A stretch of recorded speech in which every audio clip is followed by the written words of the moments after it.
Commander Vex Thornwick adjusted his ceremonial battle ribbons and sneered at the holographic display showing Earth's pathetic little blue marble.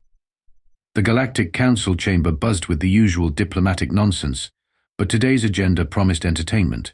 Humanity wanted to join the big kids' table, and Vex couldn't wait to watch them get laughed out of the galaxy. Distinguished delegates, announced Chancellor Quib, a three heads swiveling to address the assembled representatives. See, we convene today to discuss the Terran application for Galactic Alliance membership. Vex's chitinous fingers drummed against his armrest. As the Zephyrian Empire's chief military strategist, he'd studied every species in the galaxy. Humans were bottom tier at best. They hadn't even figured out faster than light travel without stealing Vulcan technology, for crying out loud. The human delegation entered, led by what appeared to be a middle-aged male in an ill-fitting suit. Ambassador Jake Murphy, according to the briefing files, former occupation bartender. Vex nearly choked on his breathing fluid. They'd sent a drink mixer to represent their entire species. Honorable Council, Jake began, his voice carrying that peculiar human confidence that bordered on delusion. Earth formally requests admission to the Galactic Alliance. We believe humanity has much to offer. Vex couldn't contain himself. Oh, this should be rich. Tell us, Ambassador Murphy, what exactly does your species bring to the table besides primitive aggression and questionable decision-making? Jake grinned, and something about that expression made Vex's secondary stomach flutter uncomfortably. Well, Commander Thornwick, we have a saying back home, hold my beer and watch this. The chamber fell silent. Several delegates exchanged confused glances. Vex felt his confidence surge back. This was perfect. Hold your beer. Vex's laughter echoed through the chamber. You're asking the galaxy's most advanced civilizations to babysit your beverages while you stumble around breaking things? That's not exactly what it means, Jake replied, still smiling that unsettling smile. It's more about our willingness to attempt the impossible, even when common sense suggests otherwise. Attempt the impossible, Vex repeated, savoring each word. You mean like trying to convince this council that a species that hasn't been spacefaring for even a century deserves a seat among civilizations that have been exploring the cosmos for millennia? Ambassador Murphy's grin widened. Exactly like that. Vex stood, his full 2.5-meter frame towering over the human delegation. Delegates, I propose we give humanity exactly what they're asking for. A chance to prove themselves worthy of joining our alliance. Chancellor Quib's middle head tilted skeptically. What did you have in mind, Commander? A simple test, Vex purred. Nothing too challenging for such a confident species. Perhaps a standard survival exercise on, say, Kepler 442 billion. The chamber erupted in gasps and chittering.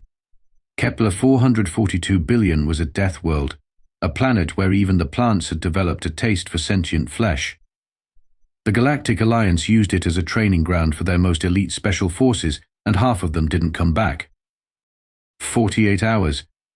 Vex continued, warming to his theme. No advanced technology, no backup, no rescue missions, just pure survival instinct. If humanity can prove they belong among the stars, surely they can handle one little camping trip. Jake Murphy looked at his small delegation team, then back at Vex. When do we leave? The silence that followed was deafening. Vex had expected protests, negotiations, maybe even a dignified withdrawal of their application. Instead, the human had accepted a suicide mission with the same enthusiasm most species reserved for discussing the weather. You're serious? Vex asked, his confidence wavering slightly. Dead serious, Jake replied. Though hopefully not literally dead.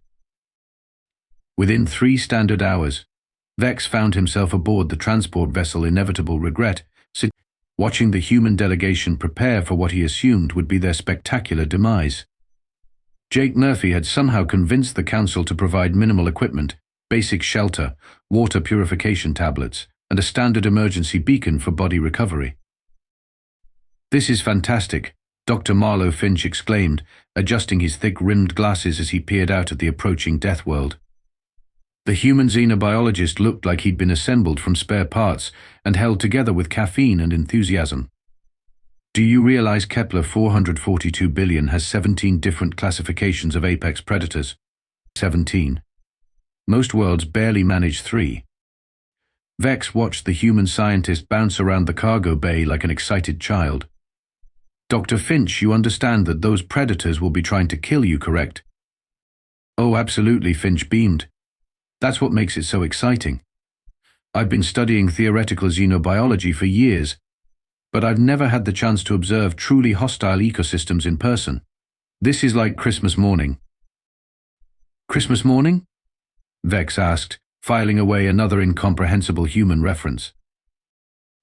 It's a human celebration where we give each other presents, Jake explained, checking his makeshift equipment. Though usually the presents don't involve things trying to eat us. Usually? Vex caught the qualifier. Well, there was that year my cousin got me a pet cobra, but that's a different story. Vex's head tentacles twitched. These humans seem to have a disturbing relationship with danger. Ambassador Murphy. But I feel obligated to point out that the survival rate for trained military personnel on Kepler 442 billion is approximately 37%. Those are pretty good odds, Jake replied cheerfully. Better than my chances of surviving my ex-wife's cooking. The transport shuddered as they entered the planet's atmosphere.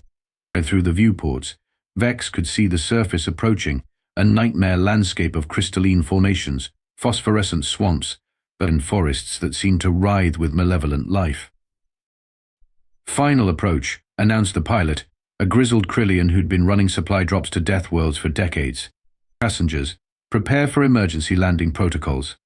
I'd say it's been nice knowing you, but honestly I figured you'd be dead by now. Dr. Finch pressed his face against the viewport, fogging it with his breath. Look at that bioluminescence pattern. The entire ecosystem appears to be operating on some kind of quantum biological frequency. Fascinating. Fascinating and lethal, Vex muttered. But he found himself studying the humans more intently. Their heart rates had elevated slightly, but neither showed signs of the paralytic terror that typically gripped sentient beings approaching Kepler 442 billion. The landing was rough, as expected. The ship's hull scraped against crystalline outcroppings before settling into what passed for a clearing. Alarms blared, systems sparked, and the acrid smell of burning circuits filled the air. Well, that was invigorating, Jake announced, unbuckling his safety harness. Ready for our nature walk, Doc. I've been ready for this my entire career, Finch replied, shouldering his equipment pack with the enthusiasm of someone heading to a picnic rather than a death world. Vex watched from the safety of the transport's reinforced cabin as the two humans disembarked. The planet's hostile environment immediately went to work. Acid rain began falling. The air shimmered with toxic spores, and something large moved through the nearby crystal formations. 47 hours and 56 minutes remaining, Vex announced over the comm system. Try not to die too quickly. I want to document this properly for the Council. Jake's voice crackled back through the communicator. Don't worry, Commander. We'll make sure to put on a good show. As the transport lifted off, leaving the humans alone on the surface, Vex settled back to monitor their inevitable doom.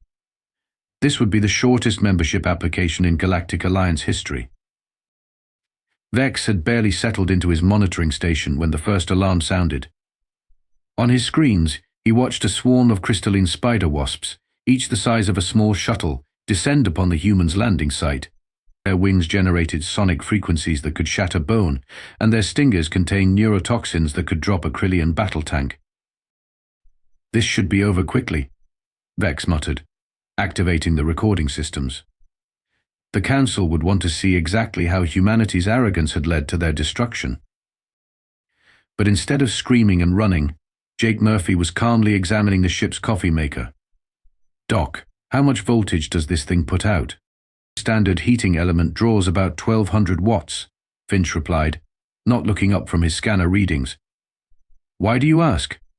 Oh, magnificent. These creatures are using crystalline resonance for navigation. Their wing structures are actually living quartz formations. Because I'm thinking we can turn this into a flamethrower, Jake announced, pulling apart the coffee machine with practiced ease. Vex leaned forward in his chair. A flamethrower made from a beverage dispenser? Impossible, he breathed, but kept watching. Jake ripped open the water reservoir, attached the heating element to a makeshift nozzle, and jury-rigged the whole contraption to a power cell. Within minutes, he had a weapon that shot superheated steam and coffee grounds at high velocity. Jake? That's either brilliant or completely insane, Finch observed as spider wasps closed in around them. Why not both? Jake replied, triggering his improvised weapon. The stream of boiling liquid caught the lead spider wasp directly in its compound eyes. The creature shrieked, a sound like grinding glass, and crashed into two of its companions. The caffeine, Finch exclaimed, dodging a diving wasp. It's acting as a stimulant overload on their nervous systems. They're going into cardiac arrest. Coffee saves lives, Jake announced, systematically picking off the remaining attackers. I always knew my barista training would come in handy. Vex's tentacles went rigid. This was not how apex predators were supposed to behave. Spider wasps had been terrorizing the galaxy for centuries, and these humans had just defeated them with breakfast supplies. Status report. Vex demanded over the comm. Doing great up here. Jake's voice crackled back, though we might need to find a new coffee source. This stuff tastes terrible now. You're concerned about beverage quality? Vex asked, his voice climbing several octaves. Well, yeah. What's the point of surviving if you can't enjoy a decent cup of coffee afterward? Before Vex could formulate a response, his sensors detected new movement. Acid-spitting tree snakes, a species that had wiped out 3 military expeditions, were slithering toward the humans' position. Their saliva could dissolve through battle armor in seconds. Incoming hostiles, Vex announced, almost eagerly. Surely the humans couldn't improvise their way out of this one. Oh, neat, Finch said, watching the approaching serpents. Look at that chromatic adaptation. They're adjusting their coloration to match the acidic compounds in their venom sacs. One of the snakes reared up, preparing to spit. Jake grabbed a fire extinguisher from the crashed ship's emergency supplies and aimed it directly at the creature's open mouth. Here's something they don't teach you in bartending school, Jake announced, triggering the extinguisher.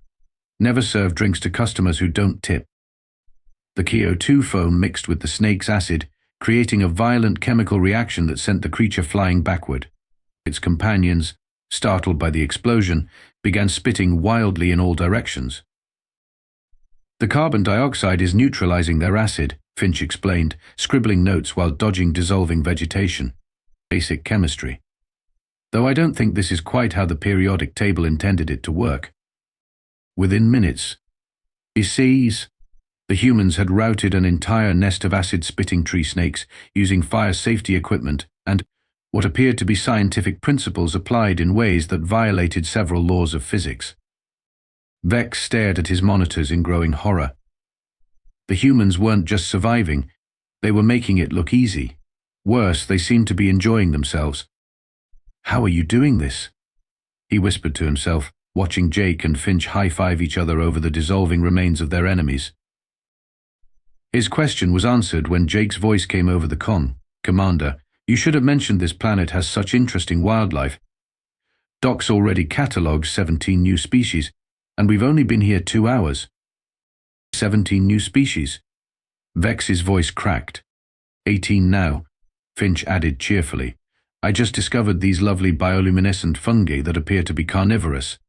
They're trying to digest my boots. And you're not concerned about this? Why would I be concerned?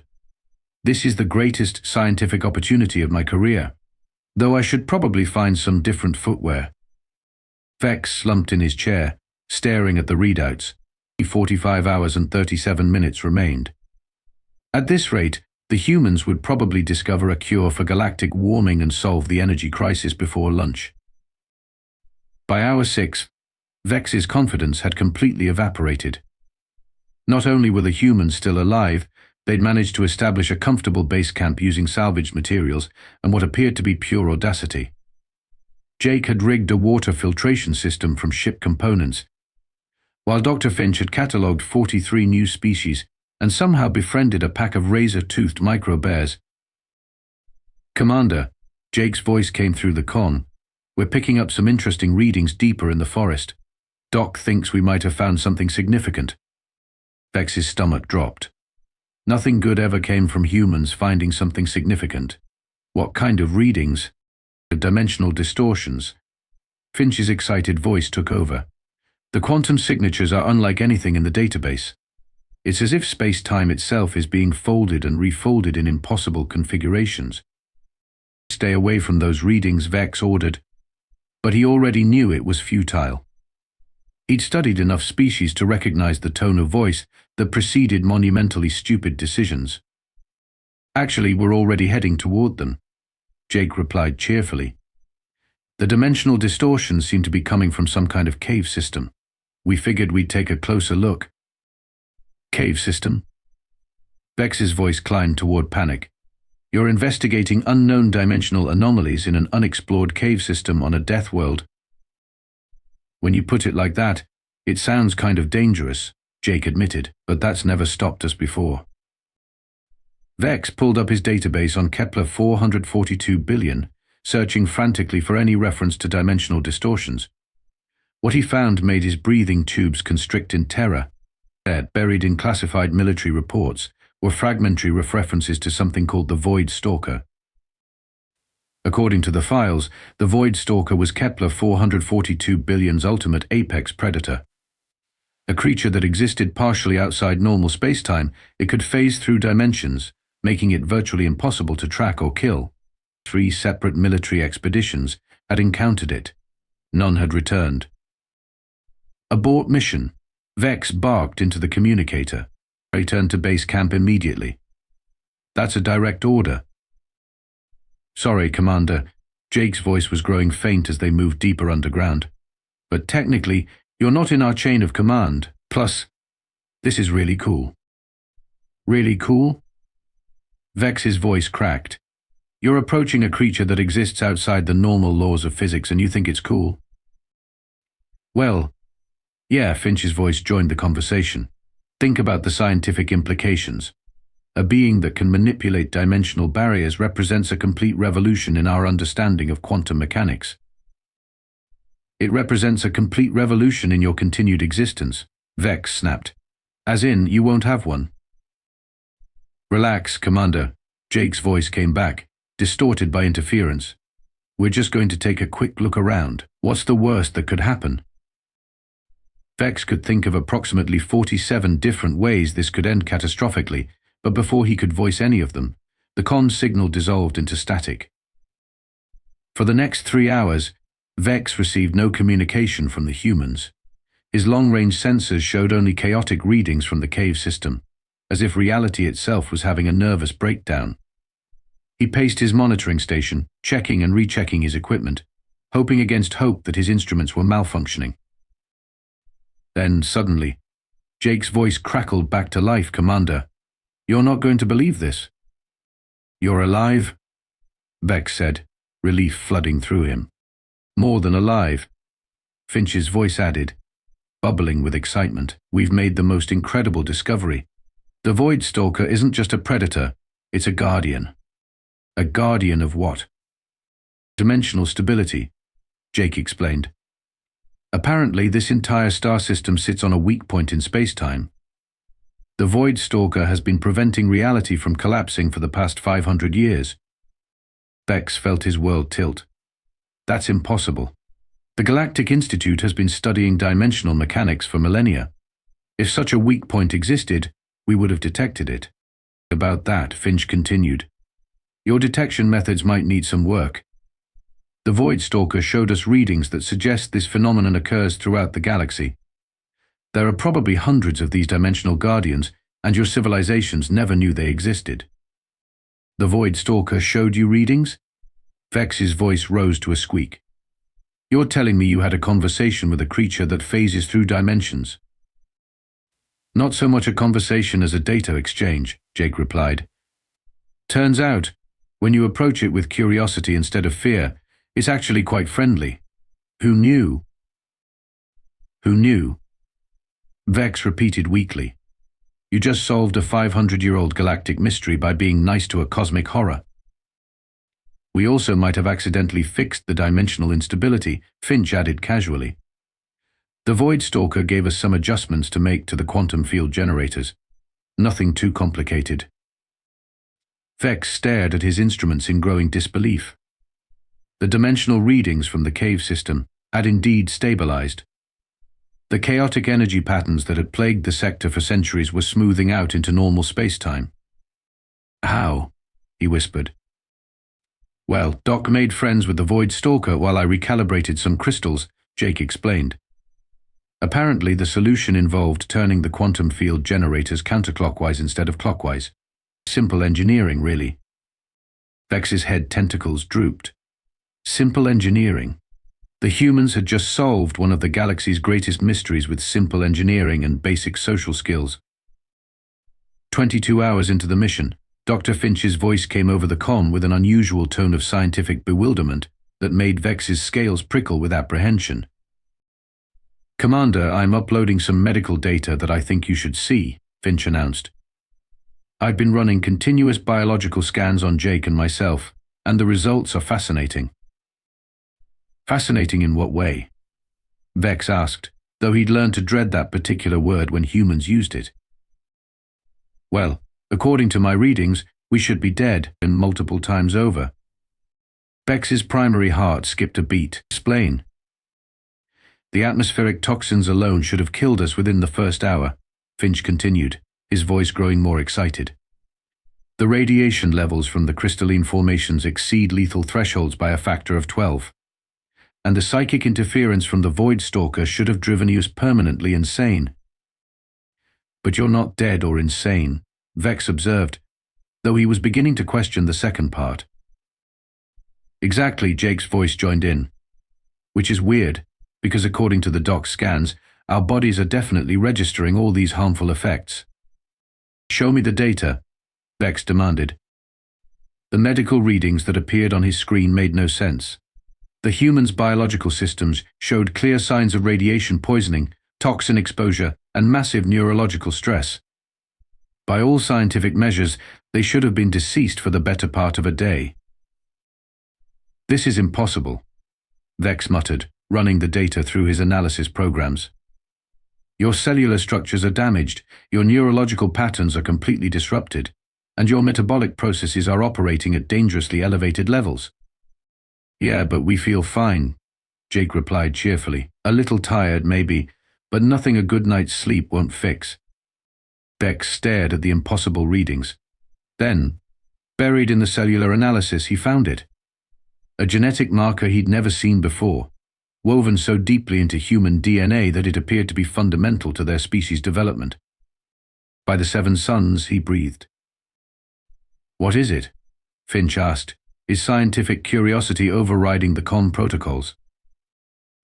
Your species has evolved quantum dimensional resistance, Vex said, his voice barely above a whisper. You're literally immune to effects that exist outside normal space-time.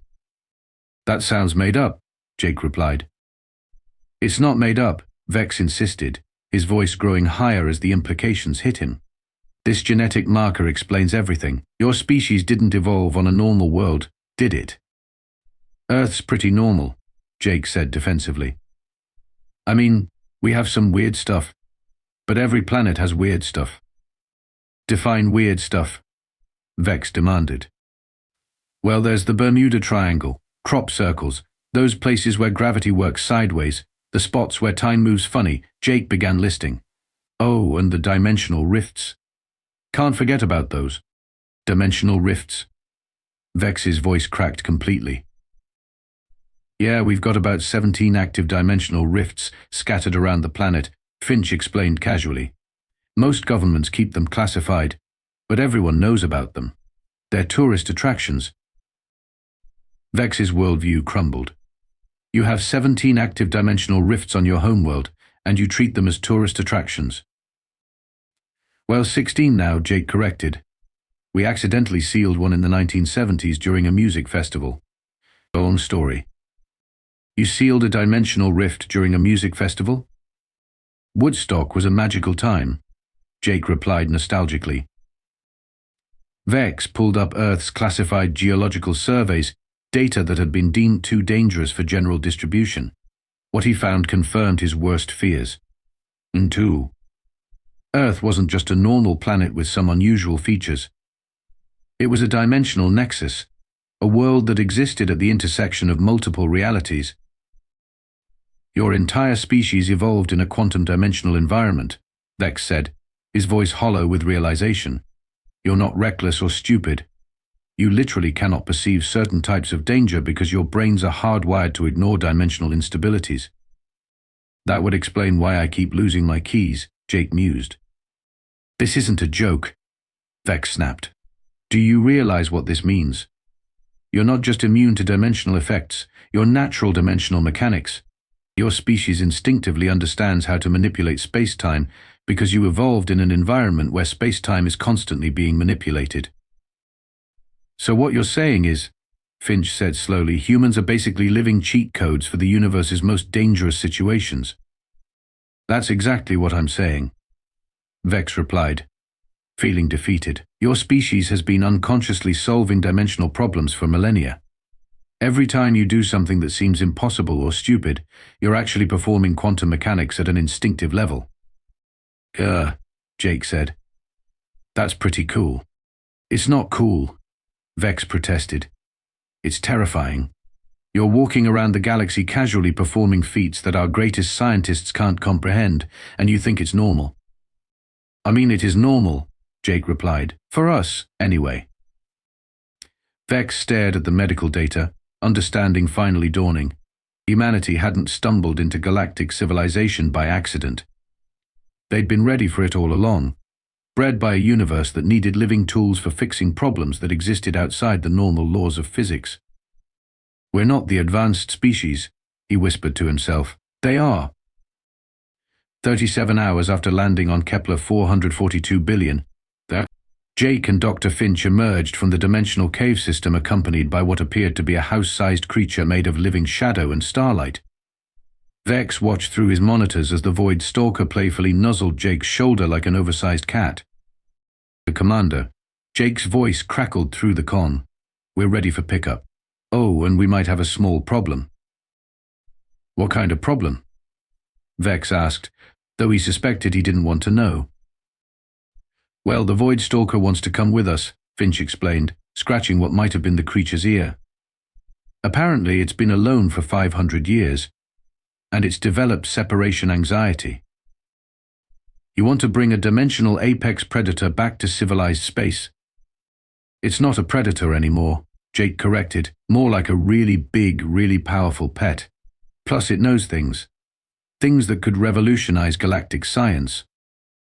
Vex closed his eyes and tried to remember why he'd thought testing humans was a good idea. What kind of things? And faster than light travel without hyperspace lanes. Finch began listing excitedly. Dimensional manufacturing that can create materials impossible under normal physics. Oh, and apparently there's a way to generate unlimited clean energy by tickling the fabric of space-time. Tickling the fabric of space-time? That's not the technical term, Jake clarified, but it's close enough.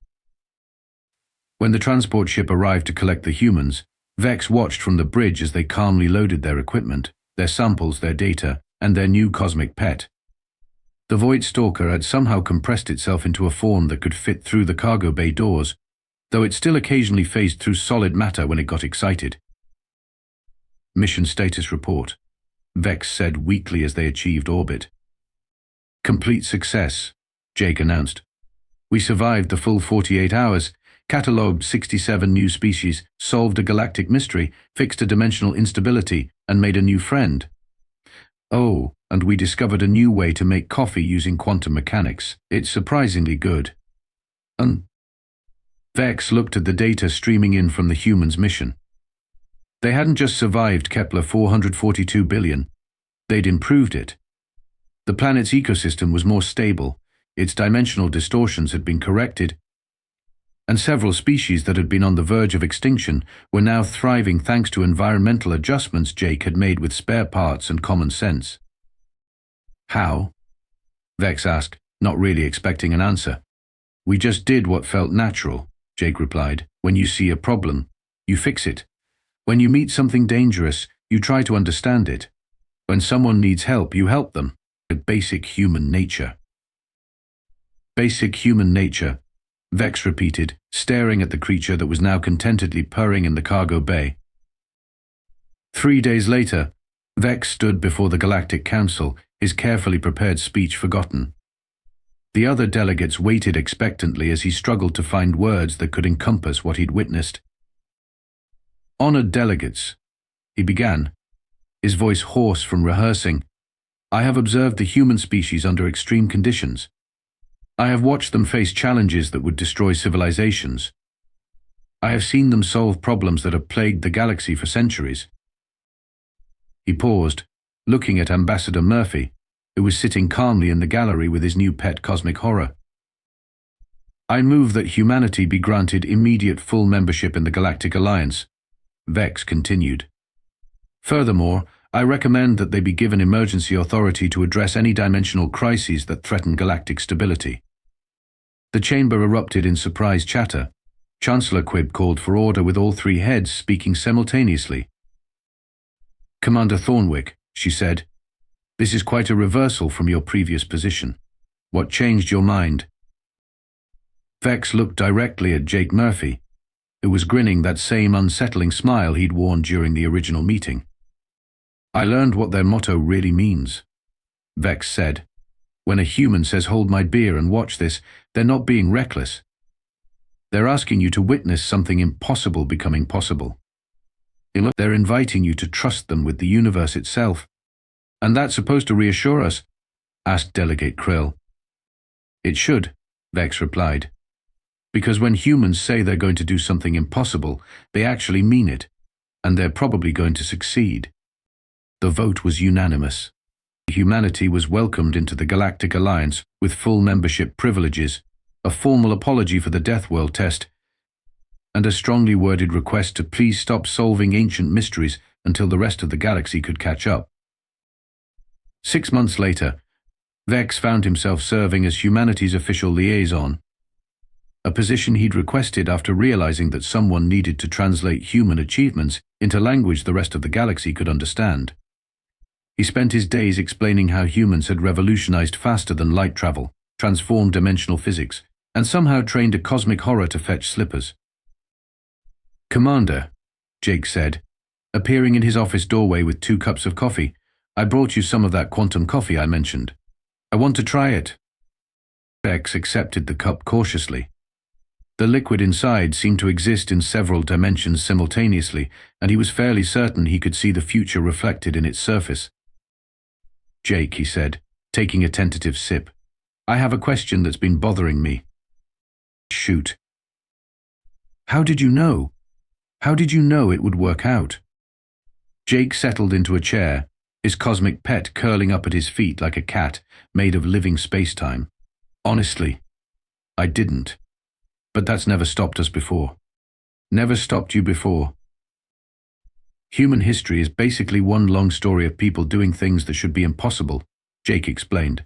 "Flying, going to the moon, splitting atoms, creating the internet, making edible food out of processed cheese. None of it should work. But it does." Vex nodded slowly, understanding finally settling in. "So when you say hold my beer and watch this, you're really saying trust me to make the impossible possible." "Now you're getting it." Jake smiled. "The beer is just symbolic. It represents everything normal and safe that we're willing to set aside to attempt something extraordinary. And you trust each other to hold the beer?" "Always," Jake replied. "That's the most important part. When someone asks you to hold their beer, you hold their beer. You don't drink it, you don't put it down, you don't walk away. You hold it and you watch, because you're witnessing someone attempt to push the boundaries of what's possible." Vex sipped his quantum coffee and marveled at the complexity of human civilization. They'd built their entire culture around the idea that impossible things were just problems that hadn't been solved yet. "So what's next?" he asked. Jake's grin widened. "Well, the Void Stalker mentioned something about a pocket dimension where time flows backward. We were thinking of taking a look." "Of course you were," Vex said. But he was already reaching for his equipment. After all, someone had to document how humans would inevitably solve yet another cosmic impossibility. You want to come along? Jake asked. It should be fun. Vex looked at the human who had single-handedly revolutionized galactic civilization through sheer audacity and dimensional mechanics made manifest. Jake, he said, I thought you'd never ask. Great, Jake replied, standing up and finishing his coffee, but I should warn you, this one might be dangerous. Dangerous how? Jake paused at the door, his expression thoughtful. Well, the Void Stalker isn't entirely sure what happens when you meet your own temporal echo. But hey, what's the worst that could happen? As Jake walked away, Vex realized he was no longer asking that question sarcastically. When humans were involved, the worst that could happen was usually pretty interesting, and the best that could happen was typically miraculous. He finished his quantum coffee, grabbed his equipment, and hurried after the human who had taught him that the universe was far more interesting than he'd ever imagined. After all, someone had to hold the beer.